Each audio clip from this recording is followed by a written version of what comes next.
Good afternoon. Good afternoon. David here from Dads in Recovery. And just wanted to kind of give you a quick rehash. We had our first live event on Saturday. It was great.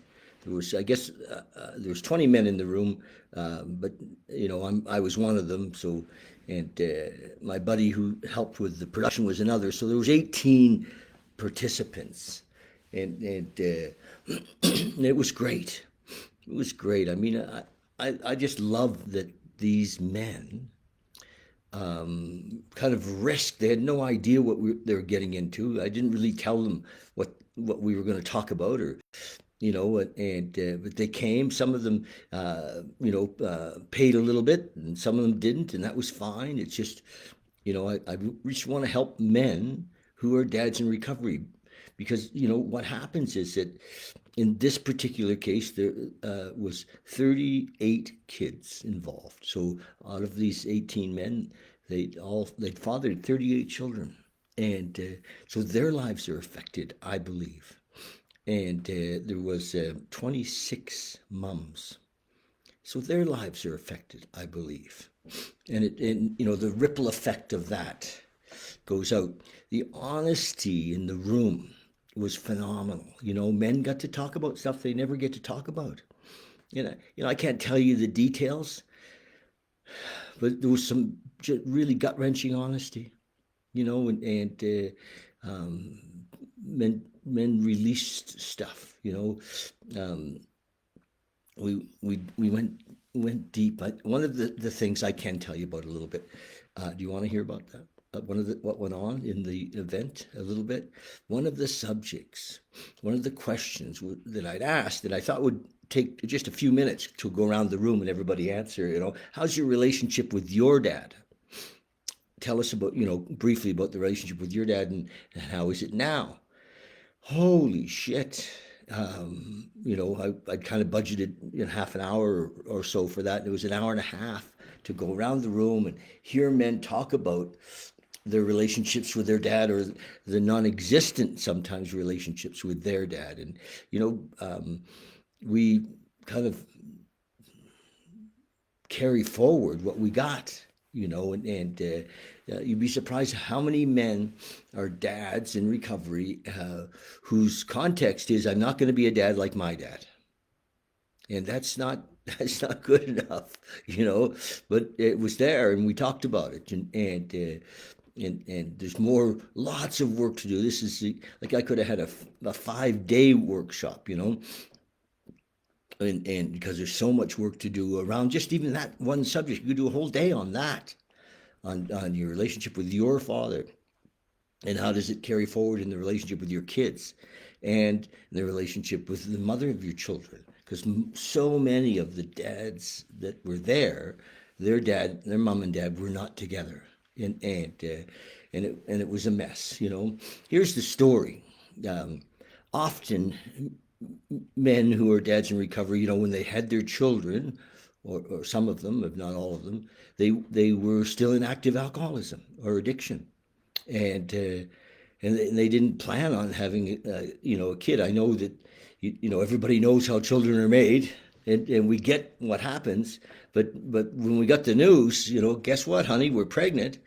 We were like, holy shit, are you kidding? And many of us were like that, and I'm sure it was the same, for many women who found that they were pregnant, but with the men, they were like, many of them were like, oh my God, how did that happen? What do I do now? And so not part of, a whole lot of what we're doing here is to help men to shine the light on even on that moment, because it doesn't get talked about. It's sometimes they ran away. Sometimes we ran away. Sometimes we ran away after the baby was born. We didn't know what to do. It was beyond our capacity, especially when we were in active addiction. And to be in that love, to be in that energy of a newborn, and to be with this gal who maybe we didn't really even know very well. And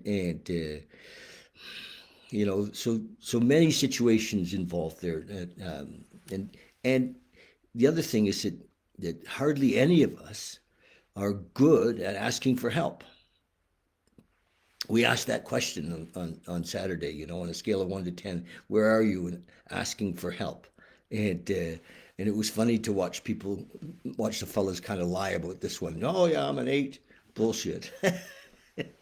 They're all 3s. But in that moment, they were in the room, so that made them, that certainly brought their numbers way up. They're in the room, they're open to, kind of bearing themselves and exposing their not knowing, and so it was great. But by and large, unless there was something, they're kind of pushed into it, it was hard to ask for help.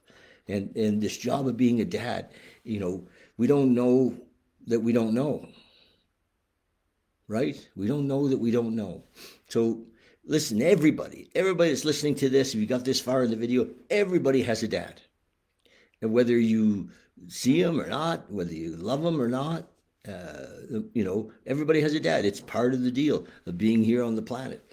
And so just imagine, if you're a dad and you're in recovery, and there's a lot of questions you don't know that you don't know. And that's why we're going to do this. We're going to do more of it. Why do men want to learn more about being a dad in recovery? And I think there's a couple of main reasons. One is just a genuine desire to maybe do better, but there's a fear. Often it's fear-based. It's like, oh my God, what if my kid becomes an addict? Or what if my kid is an addict and I don't know how to communicate with him? I don't know how to talk to him. So these are the things that, we're going to open this up a little bit. I was really, really, really grateful to have my own son in the room who is a dad in recovery. Wow. That was just such I didn't expect that. And was just very blessed to have him there with us and participate. It was very, very cool. I think the men who were there, got it. So we're going to do it again, June the 7th. I want to get around over the next little while to all the treatment centers and talk to the men that are in the treatment centers about this subject. It's just not talked about. I found out as I was kind of prepping, and getting the word out for this last event. And, as probably, I don't have any budget for advertising, or I don't have any, sponsorship or any of that kind of stuff. So we're just kind of venturing in here. The only thing I have is these videos and word of mouth. So if you want to pass this on, that's a good idea. If you're a dad in recovery, talk to other men about coming. June the 7th, we're going to do it again. It's going to be, I'm going to try to do it quarterly, have this live thing quarterly, and then we have a private Facebook group that men can join, and we're going to build a community. We are building a community. The community is already started. It's really. So I invite you to be part of that. I'm also doing, and have done, I call it Dads in Recovery 911. Call me if you need to talk, and I have a coaching thing that I do, and sometimes it helps pay the bills a bit, which it all needs to happen. I'm doing this full time now, and so if you're a dad in recovery and shit has hit the fan, we can talk. I have some experience, a lot of it in this area, and also have experience in working with the mothers of our kids, and good to have an elder be part of that for you. So I'm available for that. So that's it. This video went a little longer than I thought it was going to go. June the 7th, we're going to do it again. Let's get your ass signed up and pass this around. Share this video. Make a comment. Do the kids need their dad or not? If I can help dad to be there just a little bit more, a little more available, a little less angry, that's the job. Kids need their dad. They really, really do. I'm going to talk more about that in another video. The numbers of fatherless homes, the numbers of kids that end up incarcerated, or that end up not finishing school, that end up with teenage pregnancies, is phenomenal because dad's not there. It's really, you know, I think the world needs dad more than ever. So love you guys, and share the video. If you happen to be watching this on YouTube, I'm going to put it on YouTube. Love it if you subscribe. If also follow on Facebook would be good, and share the video. Damn, and help us build this thing. Be part of building a community for dads in recovery. Okay, thank you. Love you lots. Cheers.